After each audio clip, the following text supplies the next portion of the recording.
Okay. Imagine this. It's 955 AD. The city is Rome. It's 3 o'clock in the morning. Mm-hmm. The bells of the Lateran Palace are silent. The entire city is asleep.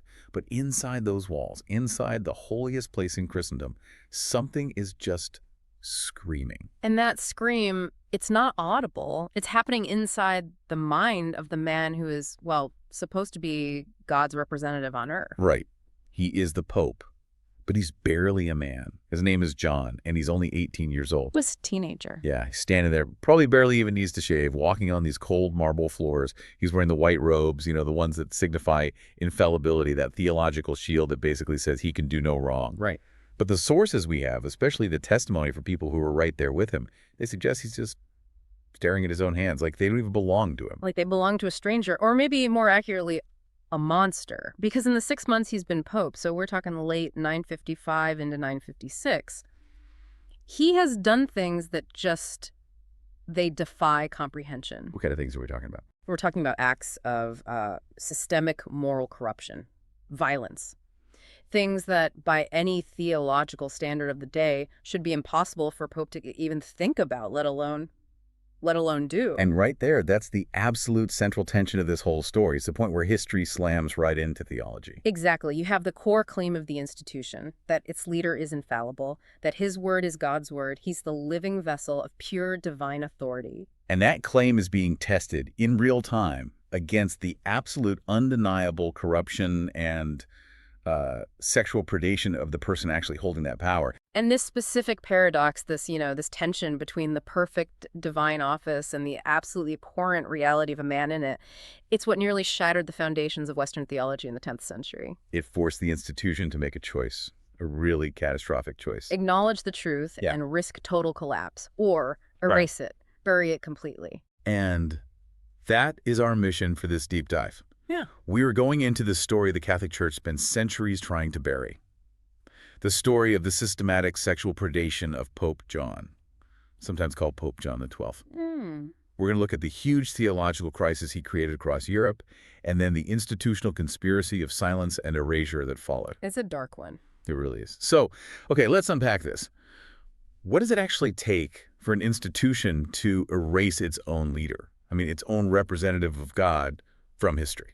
It takes a machine, a finely tuned machine, one that's built not on piety, not on faith, but on pure political dominance. It takes a system that decides its own survival is more important than the truth. More important than justice. And fundamentally more important than the lives and the humanity of its victims. So to really get a handle on Pope John, we have to understand that he wasn't really the cause of all this. He was a symptom. A symptom is the perfect word. He was the end product of a long, long period of intense political and moral decay within the church, a period historians call the Saeculum Obscurum. The Dark Age of the papacy? The Dark Age, exactly. It runs roughly from 904 to 964 AD.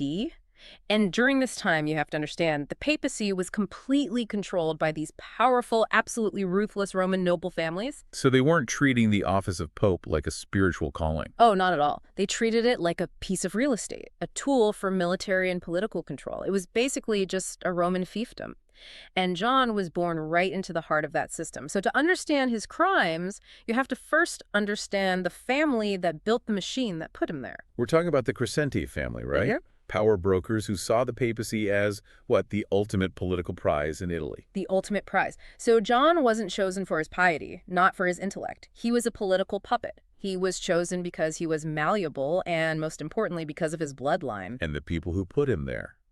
They sound like characters from a grim fantasy novel. They really do. John's father was Alberic II. And the source material is very, very clear on this. Yeah. He wasn't a king. He wasn't even really a legitimate noble. He was a warlord. A warlord. A powerful Roman prince who had just overthrown the previous rulers and set up what was effectively a military dictatorship over the city. And he ruled through brute force. Brute force and fear. Alberic's entire philosophy was dominance. He operated on the simple, brutal certainty that if you opposed him, you would be destroyed. Your family exiled, your land taken.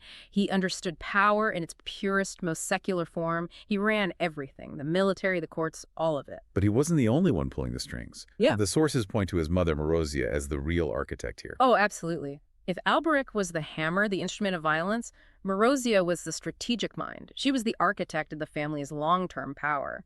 The sources describe her as ruthless, brilliant, and just an incredible manipulator. Her reputation was scandalous, even for the 10th century, which, I mean, that's saying something. Oh, yeah. It really is. This was an era defined by mistresses, political assassinations, popes having illegitimate children openly. And even then, Marozia stood out. She was, frankly, a legend of manipulation. She'd had children with multiple powerful men, including, some reports say, a previous pope, Sergius III. That's the one. She was a political force all on her own. She orchestrated papal elections, made sure her lovers and her allies got promoted, and was widely believed to have poisoned enemies who got in her way. So she understood how to wield power without ever holding an official title. That was her genius. Yeah. In a world where men held all the official titles, pope, emperor, prince, she knew the most dangerous person was the one who could pull the strings invisibly. She wasn't interested in spirituality. She was obsessed with dynasty. And then her husband, Alberic, dies unexpectedly in 954. And the machine just kicks into high gear, right? Instantly. On his deathbed, Alberic forced the Roman nobility and, critically, the cardinals to swear an oath, a very specific oath. What did it say? It mandated that when the current pope, Agapetus II, died, they must elect Alberic's son John as his successor. No debate, no other candidates. Wow. So they just locked it in. They locked it in. Marozia and Alberic made sure the transition would be seamless. It was a rapid consolidation of the family's political power, just disguised as a spiritual election. They weren't going to let the papacy go to some distant cousin. They wanted it for their direct line. And this brings us to a really key point about what the papacy even was in the 10th century. We have to just throw out our modern image of the Pope as purely a spiritual leader. Completely. If you think of the Pope today as, say, the CEO of a global nonprofit focused on theology, Right. The 10th century Pope was the absolute monarch of Rome. Saying he was just a spiritual leader back then is like saying the Roman emperor was just a guy in a toga. It's a massive understatement of his real on-the-ground power. So he controlled Rome and the Papal States. He had his own armies. Commanded armies, levied taxes, administered laws, controlled the church's vast wealth, which was enormous, and he appointed bishops all across Christendom. That means he was influencing politics from Italy to Germany to England. He was a kingmaker. And this is where that concept of infallibility becomes so important, so powerful. It's the linchpin. This idea was already hardening into doctrine, so everyone, from the poorest peasant to the Holy Roman Emperor, was taught that the Pope was the successor to Peter, the living vessel of divine authority and therefore infallible. So to oppose him. Was to oppose God himself, that absolute, unquestionable, divinely sanctioned authority that was the ultimate power Marozia wanted for her family. So the election itself, after Agapetus II dies, it's just a formality. Pure, cynical power politic. A complete formality. John had already been marked as the family's candidate. They'd made him a cardinal when he was just 16. Then, in 955, at 18, he's elected pope. 18. It's staggering to think about. An adolescent, barely out of childhood, is suddenly given absolute spiritual and political power over an entire continent. It's unprecedented. It really is. And the big question for historians is always, why so young? Why him? Yeah, that's what I found interesting. If the cardinals just wanted a puppet, wouldn't a seasoned, maybe middle-aged politician be a safer bet? Someone who knew the game. You'd think so, but the sources suggest they wanted a very specific kind of compliance. They weren't choosing a saint, and they were barely even choosing a politician. They were choosing, what? A figurehead. A compliant, malleable figurehead. Someone they assumed would protect their financial interests, their land, and just sign whatever they put in front of him.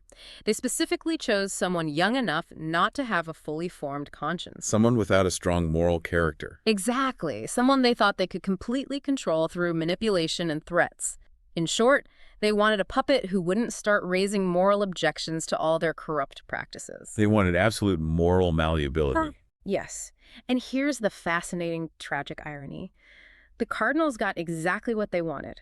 No. They got absolute moral malleability, but not in the way they expected. The second John took the chair of St. Peter, that power, the office itself, it fundamentally changed him.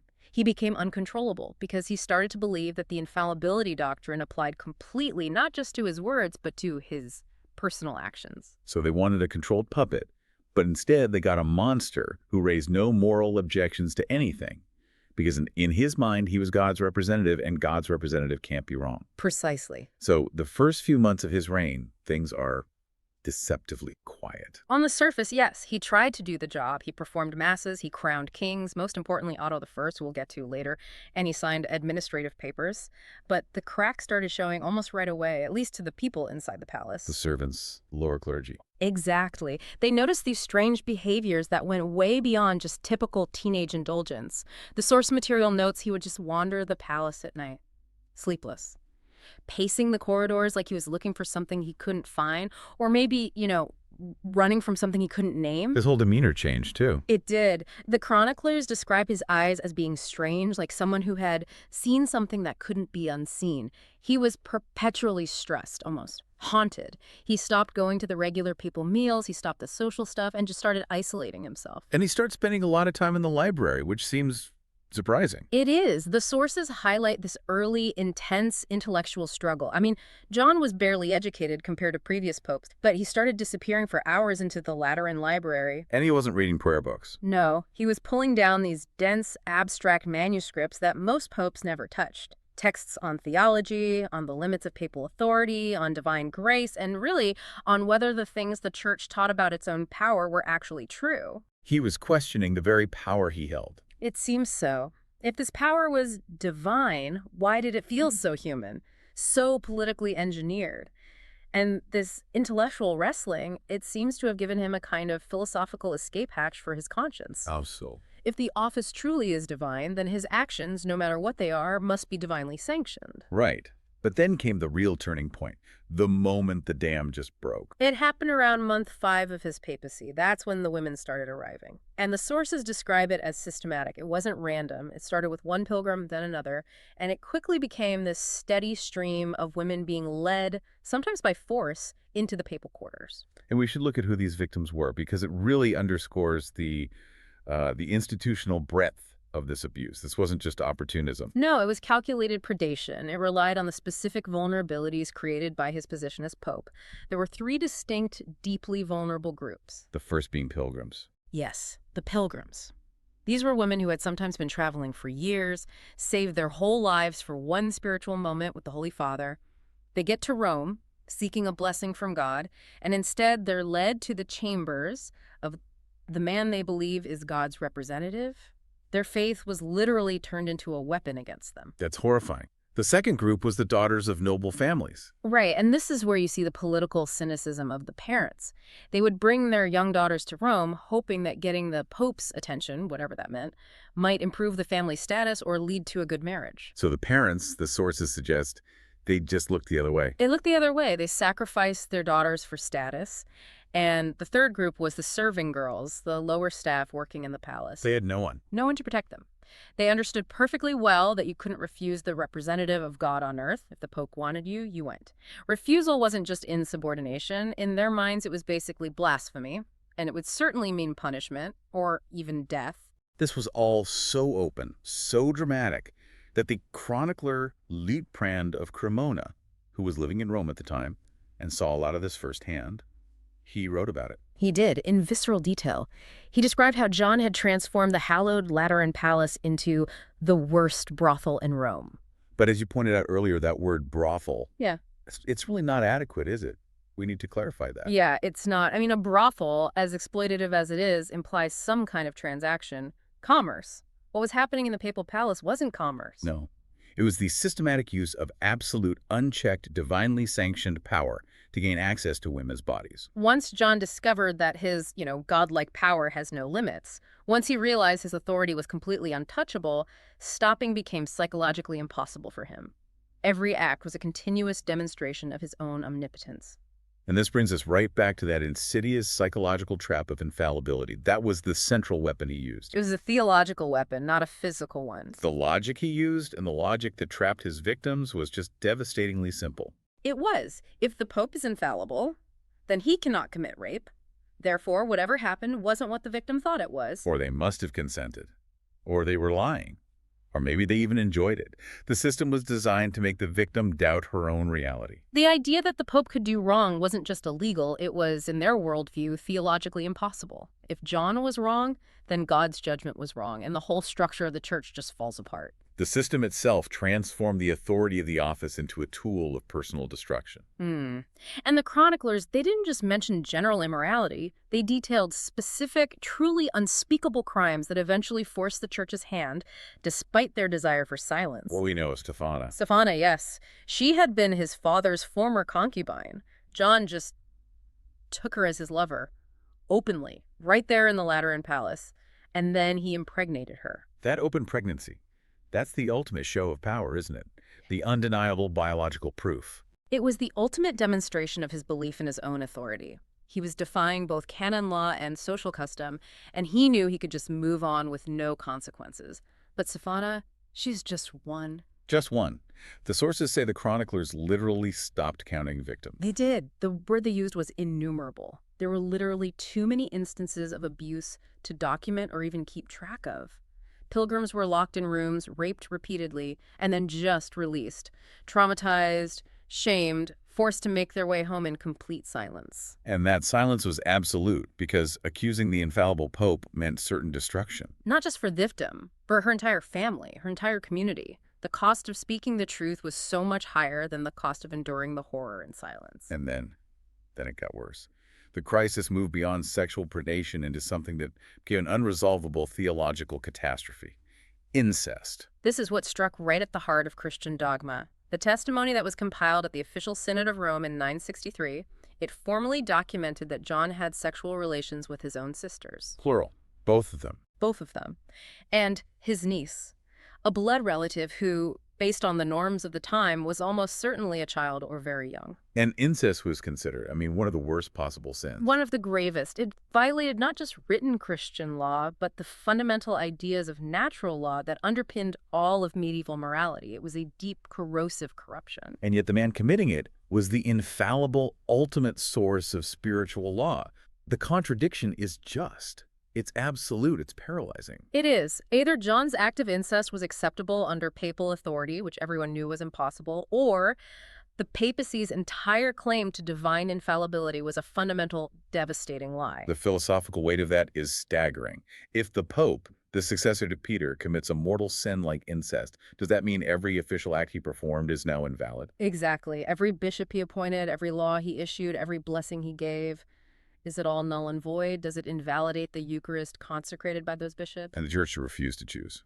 They refused to confront the contradiction. So for years, they just pretended it wasn't happening. His obsession also extended to the nuns who were attached to the palace. Yes. Women who had taken vows of chastity, who had devoted their sexuality entirely to God. John decided that his authority as Pope superseded their spiritual vows. That's a profound level of spiritual violation. It is. He would have his guards bring nuns from their convents to his chambers. He was violating not just their bodies, but their entire spiritual identity. He was making it clear that their vows meant absolutely nothing when he, as God's representative, decided otherwise.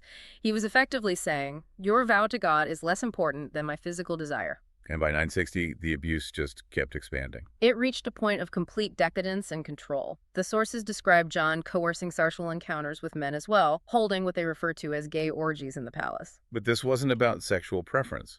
No, not at all. This was about demonstrating absolute tyrannical authority over everyone, regardless of gender, social standing, or their vows. It was about proving that his power extended everywhere, that nobody was off limits to him, and that no one in Rome was safe. The Lateran Palace had truly become a place of systematic, calculated horror. What's so fascinating, and I think it often gets missed in just the narrative of pure depravity, is that the human side of this equation eventually started to break down. It did. Around the year 960, John's frantic pattern of predation and hedonism started to slow down, and he went back to the library. But this time, he wasn't looking for validation, was he? No. This time, historians theorize he was looking for an escape clause. This is where that fragmented conscience, that little piece of him that hadn't been completely destroyed, began to fight back. So he'd been given this godlike power, and he'd used it to destroy people and violate the most sacred laws. If he was truly infallible, his actions should feel justifiable, holy even. But they didn't. That fragment of conscience was, as the sources suggest, screaming that this wasn't right. So that contradiction, the absolute authority of the office versus the undeniable moral horror of what he'd done, it became psychologically unbearable for him. He was trapped in a self-made theological prison. He was a teenager who'd been given the keys to the universe and had used them to create a localized hell, and now that hell was consuming his mind. By 961, 962, his behavior becomes completely erratic. Completely. He would alternate dramatically between these brazen public crimes like celebrating drunken masses or openly demanding sex from noble women at court functions, and then total terrified withdrawal. Will lock himself away for days. For days at a time. He stopped following any schedule, often refused to eat. Servants reported finding him pacing the corridors at 3 in the morning, just muttering to himself. Muttering what? Fragments of theological arguments or, and this is discoursing, the names of his victims. Based on the descriptions, we can speculate he was suffering a severe psychological breakdown. Servants observed what we would now call intense panic attacks, moments where his heart would race violently, where he couldn't catch his breath. His mind was clearly fragmenting under the sheer weight of it all. Some accounts even mention religious visions. They do, though we have to see those through a psychological lens. Whether they were genuine or just symptomatic, they were manifestations of a mind tearing itself apart, desperately trying to reconcile the idea of the infallible pope with the reality of the systematic abuser. And this breakdown, this instability, ironically, that was the final straw for the cardinals who put him in power. Absolutely. A stable monster was politically manageable. A broken pope, a pope having a crisis of conscience. That was an institutional risk. Because a crisis of conscience meant he might confess everything publicly. Or worse, expose the whole corrupt system they had all participated in. Exactly. This was no longer just a moral problem. It was an institutional catastrophe waiting to happen, and it had to be neutralized immediately. The men who installed him decided something has to be done. They weren't afraid of the sin itself. They were afraid of the exposure. That's it. They had protected him from the law, from canon doctrine, but they couldn't protect him from the breakdown of his own mind. And that breakdown threatened to reveal the entire conspiracy to the world. The solution didn't come from within the church, did it? It came from outside, from secular power. Yes. It came from the intervention of the Holy Roman Emperor Otto I. Otto had come to Rome back in 960 to be crowned emperor by John, which was a move to legitimize his own power across Europe. And Otto was a different kind of man. A completely different kind of man. He was a figure of brutal realpolitik, a man used to using military force to get what he wanted. He had powerful armies and was entirely unintimidated by the theological claims of papal infallibility. For him, the Pope was just a political piece on the board. An important piece, but a political vassal nonetheless. But what's fascinating is that the sources suggest Otto, despite his own brutal military career, was genuinely horrified by what was happening in Christendom's most sacred building. You don't think it was just pure moral idealism, though? No, it was a mix of horror and pragmatism. Otto realized that a pope who was openly committing incest and running the Lateran like a brothel completely destabilized his own imperial authority. Because his authority was divinely sanctioned by that same pope. Precisely. The chaos and moral decay undermined the very system that legitimized his empire. He needed a stable, legitimate pope, not a mad tyrant. He decided a fundamental line had been crossed. So Otto starts pressuring John to resign. Immediately, John resisted at first, falling back on that theological defense, arguing that the papacy isn't something you can just quit. The authority comes from God, it's permanent. But Otto had soldiers. And that theological defense crumbled very quickly against the threat of physical force. And this reveals a profound truth about the 10th century papacy. John's spiritual authority was not absolute, it was contingent. It was entirely dependent on the approval of a stronger secular power. His infallibility was useless against a man with an army. So the mechanism for removing him begins. The Synod of Rome is called in 963. Right. And while it was officially called to discuss church issues, everyone knew it was convened under Otto's pressure for one reason: to create an official, undeniable, documented record of John's crime. To force him out without having to formally depose him, which would have been a theological mess. A complete mess. And the testimonies at that synod were just astonishing. It was a complete catalog of papal atrocities. Bishop after bishop, cardinal after cardinal, they stood up and described the systematic sexual violence, the imprisonment of women, the violation of nuns, the male lovers, the incest. And there were specific, shocking details recorded. Oh, yes. Cardinal Raphael, a high-ranking official, personally testified that he'd seen John in bed with Stephana. Other clergy testified that John had consecrated priests and even bishops, not over holy relics, but over the bodies of living women, a deliberate mockery of the sacred ritual. It wasn't just sexual abuse. It was a total moral collapse. A complete rejection of the faith. They testified he was observed drinking toasts to the devil and openly gambling, invoking the names of pagan gods while he did it. All of this was documented. Every crime, every victim recorded in official church proceedings. And then comes this remarkable moment, the institutional pivot that defines this whole story. Yes, once this complete, official, corroborated record was created, the church immediately sealed it away, locked it in the archives. They made sure no one would ever see it. No ordinary Catholics, no nobility, no common clergy. This wasn't an oversight. This was a deliberate, calculated, institutional act of sealing the truth. The machinery of erasure kicking into high gear. The calculation was simple and brutal. If the faithful knew that the man they believed was the infallible representative of God had been a systematic rapist, incestuous, maybe even a murderer, the entire theological and political foundation of the church would crumble. Doubt. That's what institutions fear most. It's the ultimate threat, not sin, but the knowledge of sin.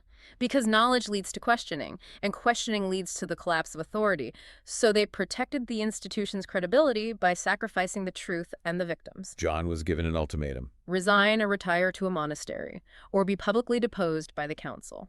And the cardinals desperately wanted to avoid a deposition because that would raise all these thorny questions about whether a council could even judge the divinely appointed successor of Peter. It was safer to just suggest he left willingly. So in 963, at age 26, John stepped down, and the official story sold to the world was clean. Entirely clean. He chose spiritual contemplation and voluntary simplicity. The crisis was averted, the theological paradox was neatly sidestepped, and the institution was preserved. And the victims. They received nothing. No apology, no acknowledgement, no recompense.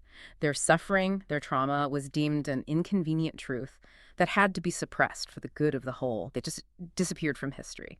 Casualties of the church's need for self-preservation. John died just a year later in 964 at age 27. The accounts of his death vary wildly. They do. Some say he retreated to a monastery, others that he was kept under guard. And then there's the one lurid but historically persistent account that Otto simply had him killed to eliminate the problem for good, or that he died during an amorous adventure. Either way, he was gone. He was gone. And what we know for certain is that the church sealed his tomb, removed his name from the official public list of popes for decades, declared his papacy invalid, though that gets debated later, and just attempted as thoroughly as possible to erase him from history. He became a ghost pope. For centuries, his existence was only known through those sealed archives and some highly specialized texts. Right. And later, during the Protestant Reformation, figures like Luther tried to use him as ammunition against papal authority proof that the Pope was just a corrupt man. But the established church simply denied he had ever truly existed, rewriting history to cut out the inconvenient fact of his crimes. So the real scandal here isn't that Pope John was a sexual predator. I mean, sadly, history is full of powerful men who commit sexual violence. Exactly. What makes John's story so unique and so enduringly relevant is what happened next. It's the precise, calculated institutional response to incontrovertible evidence of systematic abuse. And that response became the blueprint for institutional cover-ups for the next 1,000 years. It did. The institution knew, the cardinals knew, the bishops knew, eyewitnesses testified, and yet the institution chose to protect the perpetrator. And more importantly, to protect the integrity of the power structure itself. This is the implicit conspiracy of silence. An unstated understanding among the men in power that this problem would be handled internally, quietly, and in a way that wouldn't damage the church's credibility or that all-important claim of infallibility. And the victims were abandoned, the truth suppressed, because the survival of the institution was seen as the moral absolute. More important than the welfare of any single victim. So let's analyze that machinery of control, because this structure is really the key takeaway for anyone listening today. This isn't unique to 10th century Rome. This is the DNA of institutional abuse everywhere. It is. The machinery of John's system is terrifyingly simple, and it's repeatable. It just requires three components working together. Okay, what are they? First, you need a hierarchical structure with absolute power. power has to flow downward, with no way for accountability to flow back up from below. For John, that was the papal monarchy structure. Second, you need a theological or philosophical framework for immunity. A concept like infallibility or sovereign immunity or corporate exceptionalism that makes the leader or the institution fundamentally immune to criticism and accountability. And a third piece. An institutional mechanism that prioritizes self-preservation above all else. A mechanism that instinctively suppresses the truth and sacrifices victims the moment that truth threatens the institution's public image. And when you lay it out like that, you see this exact structure everywhere. In modern institutional failures, whether it's massive corporations with environmental scandals, governments involved in cover-ups, universities protecting star professors. The pattern is identical. Absolute power without accountability will inevitably produce abuse. And when that abuse is discovered, the institution will protect the predator to preserve its own reputation. The 10th century blueprint is alive and well. You can think of a modern corporate whistleblower. Perfect analogy. The individual is rarely protected. They're isolated. They're surveilled. They're discredited. Why?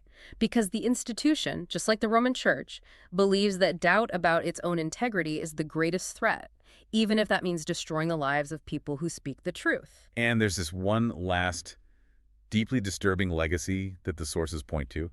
It's the knowledge of how to systematically break a person's will, the specific psychological techniques used on John's victims. Yes. The records of the Synod, even as they detail the violence, also reveal the psychological methods. The isolation from support systems, the constant surveillance and unpredictable demands, the gaslighting effect of the infallibility dogma that made victims doubt their own experiences. It was a system designed to break their will. And that knowledge didn't die in 963. No. That institutional knowledge escaped the palace. It was refined. It was weaponized over centuries. It's the playbook used by cults to break down recruits and install absolute, unquestioning obedience. It's a psychological structure used by abusers in intimate relationships. Exactly. It's been meticulously studied and used by intelligence agencies in coercive interrogations. The understanding that you can destroy someone purely through psychological manipulation and the systematic denial of their reality. The machinery built to break John's victims is still operating today, refined and applied wherever absolute power seeks to deny accountability. So the key enduring truth here is that John's victims were systematically and intentionally erased from history. Their names, their humanity, their experiences, all sacrificed by a powerful institution determined to survive its own worst crimes. And yet the evidence of the crime survived. It was there, in those sealed archives, a testament to the persistence of truth. We know the name Stephana, but the rest are, as the historical source says, countless women, numerous victims, an indeterminate number of rapes. Their suffering was deemed irrelevant by the men in power, but the documentation of their suffering is the only thing that allowed the truth of that system to survive. And so, we'll leave you with this final thought. The machinery that protected John, that structure combining absolute authority, systemic immunity, and self-preservation, it still exists. It's being built and maintained in institutions of every size all around us, from the global to the local. When you see an institution protecting its power and silencing its survivors, when you witness the official, sanitized story being prioritized over the uncomfortable, devastating truth revealed by those who suffered, you are witnessing Pope John's 10th century system in operation. Every act of remembering the erased victims, every refusal to accept the comfortable lie of institutional infallibility is an act of defiance against that ancient, enduring machinery of erasure. And so the question becomes, what is your role in resisting that silence today and recognizing that structure when it appears?